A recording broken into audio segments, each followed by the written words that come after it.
एक गांव में हीरा नाम का एक नाई रहा करता था जो अपने आप को गांव का सबसे ज्यादा चतुर व्यक्ति समझता था। एक दिन वह सरपंच की कटिंग बनाते हुए सरपंच को बहुत गौर से देखे जा रहा था। सरपंच ने कहा, क्या बात है हीरा नाई, आज तेरा ध्यान कटिंग बनाने पर कम और मुझे देखने पर ज्यादा है। हीरा बोला, सरपंच जी, आपसे कितनी बार कहा है कि मुझे सिर्फ हीरा कहा कीजिए, मेरे नाम के आगे नाई मत लगाया करो।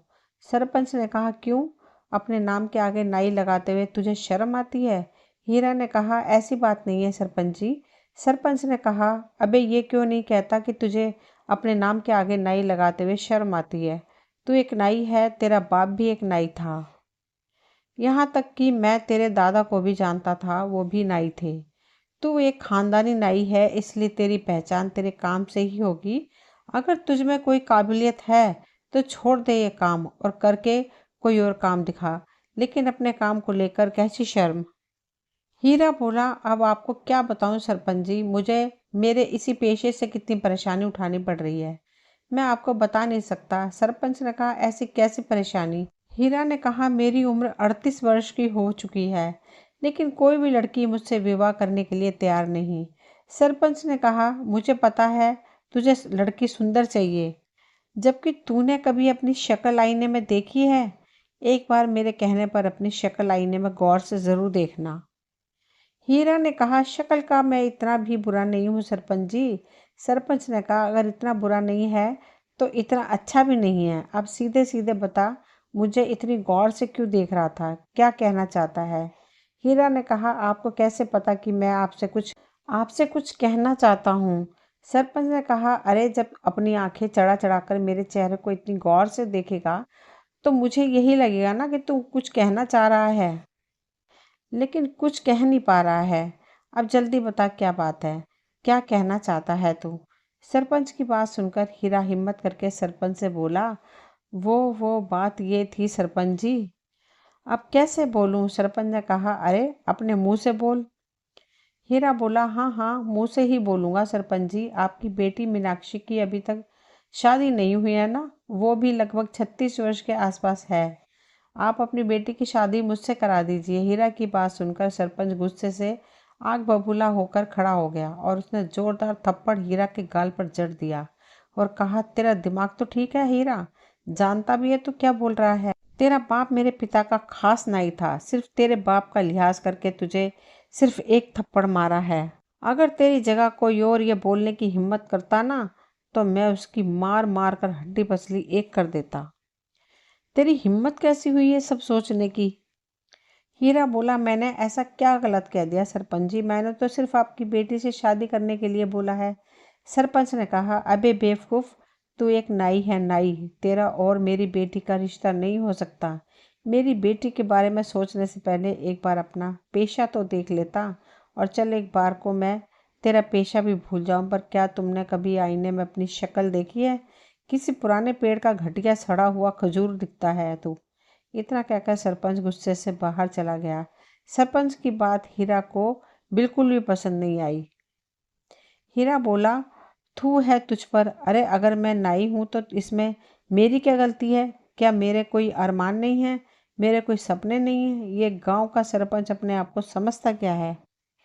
नहीं रहना मुझे इस गांव में और नहीं करना मुझे अब ये नाई का धंधा। अब तो मैं सरपंच की बेटी से विवाह करूंगा और अब इस गांव में कुछ बनकर ही लौटूंगा। अगले दिन हीरा ने अपनी नाई की दुकान बंद कर दी और नए धंधे की तलाश में वह दूसरे गांव की ओर चल दिया। वह जंगल के रास्ते में ही था, तभी उसके कानों में एक साधु की आवाज़ टकराई। साधु ने कहा, आगे मत जाना बेटा, आगे एक शेर बैठा हुआ है। हीरा ने कहा, तुम्हारा दिमाग तो ठीक है महाराज, शेर घने जंगलों में होते हैं। साधु ने कहा, मैं कोई मामूली साधु नहीं हूँ, यकीन नहीं आता तो कुछ देर मेरे पास बैठ जा। हीरा साधु के पास बैठ गया। कुछ ही देर में एक शेर दहाड़ता हुआ आकर उन दोनों को घूरने लगा। हीरा नाई बोला, महाराज, ये तो शेर तो हम दोनों को खा जाएगा, आपने तो मुझे मरवा ही दिया। साधु ने कहा, तू चिंता मत कर, जब तक मैं तेरे साथ हूँ शेर तेरा कुछ नहीं बिगाड़ेगा, ये कुछ देर में चला जाएगा। शेर कुछ देर बाद जंगल की ओर चला गया। हीरा बोला, आप तो वाकई बहुत पहुंचे हुए महात्मा हो। साधु उस रहस्यमय अंदाज में मुस्कुराकर बोला, मैं जानता हूँ तू एक नाई है और नाई का धंधा छोड़कर तू दूसरे धंधे की तलाश में दूसरे गांव जा रहा है ताकि कुछ बनकर अपने गांव आओ। हीरा ने कहा, आप तो अंतर्यामी निकले महाराज, मेरी मदद कीजिए। साधु ने कहा, क्या चाहता है तू? हीरा नाई बोला, मैं बड़ा आदमी बनना चाहता हूँ। मैं चाहता हूँ मेरा विवाह सरपंच की लड़की से हो, लेकिन मेरे काम को देखते हुए सरपंच अपनी बेटी का विवाह मुझसे नहीं करता। इसलिए मैंने अपना काम छोड़ दिया, क्योंकि वे सब मुझे नाई बोलकर ही पुकारते हैं। इसी वजह से मैं 38 वर्ष की उम्र में भी कुंवारा हूँ। साधु ने कहा, ठीक है, मैं तेरी मदद करने के लिए तैयार हूँ, लेकिन मैं तुझे अपनी मायावी शक्ति से धन दौलत तो नहीं दे सकता। हीरा नाई ने कहा, मैं आपकी बात का मतलब नहीं समझा। साधु ने कहा, मैं तुझे एक शक्ति दे सकता हूँ। हीरा ने कहा, कैसी शक्ति महाराज? साधु ने कहा, तू जिस किसी भी व्यक्ति को कुछ देर तक गौर से देखेगा तो उस व्यक्ति का कुछ देर बाद भविष्य देख लेगा। हीरा नाई ने कहा, दूसरों के भविष्य को देखने से मुझे क्या फायदा मिलेगा महाराज? साधु ने कहा, खुद को बहुत चतुर समझता है ना तू? अपनी चतुराई से इस शक्ति का फायदा उठा ले, मगर याद रखना, अगर तुम मेरी दी हुई शक्ति का फायदा अपनी चतुराई से उठाने में कामयाब हो जाता है तो ये कभी मत भूलना कि तेरा अतीत क्या था। नाई ने कहा, क्या मतलब महाराज? मतलब कि तू एक नाई था, और हाँ, मेरी दी हुई शक्ति का प्रयोग तू सिर्फ अपने जीवन में 2 बार कर सकता है। इतना कहकर साधु मुस्कुराता हुआ वहां से चला गया। हीरा दूसरे गांव में चला गया। वो सुबह से लेकर शाम तक गांव वालों को देखता रहा कि तभी उसकी नज़र गांव में बनी हुई एक कोठी पर पड़ी। वो कोठी उस गांव के चौधरी की थी। चौधरी अपनी कोठी के बाहर एक शहरी व्यक्ति से अपनी एक जमीन का सौदा कर रहा था। हीरा उस चौधरी को गौर से देखने लगा। कुछ देर बाद गौर से देखने के बाद हीरा की आंखों में चमक आ गई। वह दौड़ता हुआ चौधरी के पास चला गया। हीरा ने कहा, इस सौदे को रोक दीजिए चौधरी साहब, ये सौदा आपके लिए सही नहीं है। चौधरी ने कहा, कौन हो तुम और ये कैसी बातें कर रहे हो? कहीं तुम पागल तो नहीं हो गए हो? तुम जानते भी हो कि ये सौदा करोड़ों का है। हीरा बोला, मेरा नाम हीरा है। मैं कुछ दिन पहले ही विदेश से भारत आया हूँ, मगर बस में किसी ने मेरा पासपोर्ट और मेरे सारे पैसे चुरा लिए। तब से मैं ऐसे ही उस चोर को पकड़ने के लिए भटक रहा हूँ। देखिए, मैं भी एक बहुत बड़ा बिजनेसमैन रहा हूँ, और मेरी नज़र ये बता रही है कि आपके सामने जो व्यक्ति बैठा हुआ है ये धोखेबाज है। हीरा की बात सुनकर चौधरी की आंखों में गुस्सा झलकने लगा। चौधरी ने कहा, तू ये कहना चाहता है कि तू विदेश से पढ़कर आया है? तू तो ज़्यादा चालाक है, और मैं गांव का हूँ और मुझ में कोई अकल नहीं है। तभी चौधरी की पत्नी अपने पति से बोली, अरे एक बार फ़ोन करके पता करने में क्या हर्ज है? हो सकता है कि इसका अंदाज़ा सही हो। सोचिए, अगर इसकी बात कुछ प्रतिशत भी सही निकली तो आप तो सड़क पर आ जाएंगे। अपनी पत्नी की बात सुनकर चौधरी सोच में पड़ गया। वह तुरंत फ़ोन लगाकर किसी से बात करने लगा। अचानक चौधरी के चेहरे पर गुस्सा झलकने लगा, और जो व्यक्ति चौधरी के सामने बैठा हुआ था वो वहां से भागने लगा। चौधरी ने कहा, पकड़ो इसे, ये फ्रॉड है। हीरा ने उस व्यक्ति को तुरंत पकड़ लिया। चौधरी ने उस व्यक्ति को पकड़कर पुलिस के हवाले कर दिया। चौधरी नहीं जानता था कि हीरा ने उसका भविष्य देख लिया था, कि भागने वाला व्यक्ति भविष्य में चौधरी के साथ धोखा करने वाला था। चौधरी ने कहा, आपका बहुत बहुत शुक्रिया हीरा जी, आज आपकी वजह से मैं बर्बाद होने से बच गया। वैसे आप कहाँ ठहरे हुए हो? हीरा ने कहा, बस ऐसे ही घूम फिर रहा हूँ। चौधरी ने कहा, आज से तुम मेरे घर पर रहोगे और मेरे कारोबार में हाथ बटाओगे। मुझे तुम्हारे जैसे ईमानदार और अच्छे व्यापारी की सख्त ज़रूरत है।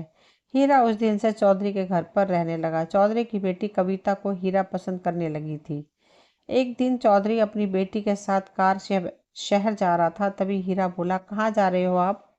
चौधरी ने कहा, अभी कुछ देर पहले बताया तो था, मुझे शहर में कुछ काम है और इसी बहाने कविता को कुछ शॉपिंग भी करा दूंगा। हीरा ने कहा, आज मत जाओ, कल चले जाना, आज मुझे कुछ ठीक नहीं लग रहा। चौधरी ने कहा, ये कैसी बातें कर रहे हो तुम? मेरा शहर जाना बहुत ज़्यादा ज़रूरी है। हीरा ने कहा, अपने उस जरूरी काम को कल निपटा दीजिएगा। चौधरी ने कहा, हीरा तुम व्यापारी अच्छे हो, लेकिन अब तो तुम मुझे ऐसे बातें कर रहे हो जैसे कि तुम भविष्य देख सकते हो, और तुम्हें पहले से ही आभास हो गया कि आज मेरे साथ कुछ सही नहीं होने वाला है। चौधरी की बात सुनकर हीरा बुरी तरह से घबरा गया। सच तो यही था कि हीरा ने चौधरी का भविष्य देख लिया था। वो जानता था कि कुछ देर बाद चौधरी की कार का एक्सीडेंट हो जाएगा। चौधरी की पत्नी चौधरी से बोली, आप हीरा की बात मान क्यों नहीं जा लेते?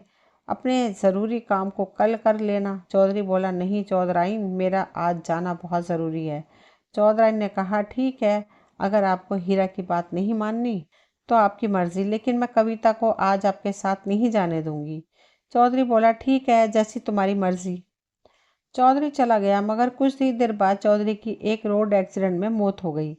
कविता और उसकी माँ इस दुनिया में अब अकेली रह गई थी। इतने बड़े कारोबार को संभालने वाला कोई नहीं था। कुछ दिनों बाद चौधराइन हीरा से बोली, हीरा, मेरे पति के जाने के बाद अब इतने बड़े कारोबार को कौन संभालेगा? मैंने और मेरे पति ने सोचा था कि सारा का सारा कारोबार कविता के पति के हवाले कर देंगे और हम दोनों तीर्थ यात्रा पर चले जाएंगे, लेकिन वो तो ये दिन देख ना सके। मैं चाहती हूँ कि मेरी बेटी का विवाह तुमसे हो जाए। क्या तुम मेरी बेटी से विवाह करोगे? चौधराइन की बात सुनकर हीरा के मन में लड्डू फूटने लगे। हीरा यही तो चाहता था। उसने तुरंत हामी भर दी और दूसरे दिन कविता और हीरा का विवाह धूमधाम से हो गया। हीरा रातों रात करोड़पति बन गया, लेकिन गांव वालों से मिले मान सम्मान की वजह से वो खुद को राजा समझने लगा। एक रोज रात के समय हीरा अपनी पत्नी से बोला, देखो, तुम मेरी पत्नी तो हो, ये तुम्हारे लिए बहुत बड़ी खुश नसीबी की बात है। तुम्हें मेरी सेवा करनी चाहिए। कविता ने कहा, मैं तो आपकी सेवा ही करती हूँ। देखो, मैंने एक बार तुम्हारे पापा को बर्बाद होने से बचाया था। अगर मैं ऐसा नहीं करता तो वो उसी दिन सड़क पर आ जाते। अच्छा, मेरे पैरों में बहुत ज़्यादा दर्द है, मेरे पैर दबा दो। हीरा की बात सुनकर उसकी पत्नी उसके पैर दबाने लगी। हीरा लगातार कई घंटों तक अपनी पत्नी से पैर दबाता रहा। थकान से जैसे ही उसकी पत्नी की आंख झपकी, हीरा तुरंत बोला, कविता, जब तक मैं ना कहूँ तब तक तुम्हें रुकना नहीं है। इसके बाद तुम्हें मेरा सर भी दबाना है। उस दिन के बाद हीरा अपनी पत्नी से रोज रात भर पैर दबवाता। एक रोज कविता परेशान होकर अपनी माँ से बोली, माँ, इन्होंने तो मेरा जीना हराम कर रखा है। रोज रात भर ये मुझसे कभी पैर कभी सर दबवाते हैं, मैं तो सो ही नहीं पाती हूँ। चौधराइन बोली, बेटी तू चिंता मत कर। मैंने सुना है यहाँ एक बहुत पहुंचे हुए साधु महाराज आए हैं जो सबकी मुसीबतें दूर कर रहे हैं। कल मैं तुझे चुपके से उन्हीं के पास ले चलूंगी। अगले दिन कविता की माँ अपनी बेटी को उन्हीं पहुंचे हुए साधु के पास ले गई। साधु ने कहा, क्या हुआ बेटी? कविता ने कहा, मेरे पति मुझसे प्यार नहीं करते, मुझसे गुलामों की तरह व्यवहार करते हैं। साधु ने कहा, तुम्हारा पति क्या करता है? कविता ने सारी बात साधु को बता दी। कविता की बात सुनकर बाबा रहस्यमय अंदाज में मुस्कुराते हुए कविता से बोले, जाओ, कल किसी बहाने से अपने पति को मेरे पास भेज देना। कविता बोली, महाराज, क्या वे सुधर जाएंगे? साधु ने कहा, हाँ, मैं अपने तंत्र मंत्र की शक्ति से उसे बिल्कुल सही कर दूंगा। कल के बाद वो तुम्हारी किसी भी बात से इनकार नहीं कर पाएगा। कविता और उसकी माँ खुश हो गई। अगले दिन कविता अपने पति से बोली, सुनिए जी, सुना है गांव में बहुत पहुंचे हुए महाराज आए हैं, आप उनसे मिलकर क्यों नहीं आते? हीरा बोला, हाँ, मैंने भी सुना है कि गांव में कोई पहुंचा हुआ महाराज आया है। गांव वाले तो पागल हो गए हैं और मैं पागल नहीं हूँ। कविता ने कहा, ऐसा नहीं कहते जी, क्यों ना आप उनसे एक बार मिल आते। हीरा ने कहा, तुम्हारा दिमाग तो ठीक है ना? उस महाराज को उल्टा मेरे से मिलने आना चाहिए। भला मैं वहाँ क्यों जाऊँ? मैं वहाँ पर नहीं जाऊँगा। कविता मुंह लटकाकर फिर से साधु महाराज के पास चली गई। कविता बोली, बाबा, वो तो आने को तैयार ही नहीं है। वो तो उल्टा मुझसे ये कह रहे हैं कि आपको उनसे मिलने जाना चाहिए। कविता की बात सुनकर साधु फिर से मुस्कुराता हुआ बोला, किसी बहाने से अपनी माँ के साथ कुछ देर के लिए दोपहर के वक्त यहाँ पर आ जाना। तुम्हारी गैर मौजूदगी में मैं तुम्हारे घर पर जाकर तुम्हारे पति का तंत्र मंत्र से सही इलाज कर दूंगा। दोपहर के वक्त। हीरा बोला, कविता, कहाँ हो तुम? तभी कोई जोर जोर से दरवाज़ा पीटने लगा। हीरा बोला, अब ये दरवाज़ा भी मुझे ही खुद खोलना पड़ेगा? बताओ कैसे दिन आ गए हैं, अब दरवाज़ा खोलने भी मैं स्वयं ही जाऊं? इतना बोलकर हीरा ने दरवाज़ा खोल दिया, मगर सामने का नज़ारा देखकर वो बुरी तरह से डर गया। उसके सामने उसके पुराने गांव का सरपंच खड़ा था, जो तुरंत अंदर आ गया। हीरा ने कहा, सरपंच जी, आप यहाँ कैसे? सरपंच ने कहा, अच्छा, तो तू नाई गिरी छोड़कर यहाँ चौधरी बना बैठा है। अगर मैं तेरी पत्नी और गांव वालों को बता दूं कि तूने कभी विदेश की शक्ल नक्शे में भी नहीं देखी, बल्कि तू एक नाई है, तो कभी सोचा है ये गांव वाले तेरे साथ क्या करेंगे?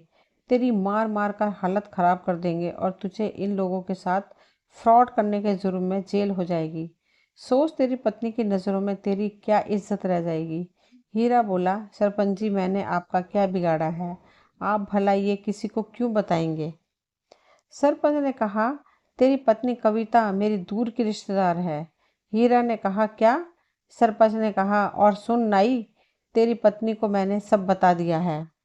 वो बेचारी तेरे आतंक से बेहद परेशान हो चुकी थी। मुझसे उसका दुख देखा नहीं गया। हीरा बोला, ये आपने क्या कर दिया? सरपंच जी, वो गांव में अब सबको बता देगी, मैं बर्बाद हो जाऊंगा। सरपंच ने कहा, नहीं, मैंने उसे मना कर दिया है कि ये राज वह किसी को नहीं बताएगी, लेकिन उसने एक शर्त रखी है। हीरा ने पूछा, कैसी शर्त? सरपंच ने कहा, यही कि आज के बाद तू उसका हर काम करेगा, यहाँ तक कि तू उसके पैर भी दबाएगा। एक जिम्मेदार पति की तरह उसे पत्नी का दर्जा देगा, ना कि उसके साथ गुलामों की तरह व्यवहार करेगा। हीरा ने कहा, मुझे मंजूर है।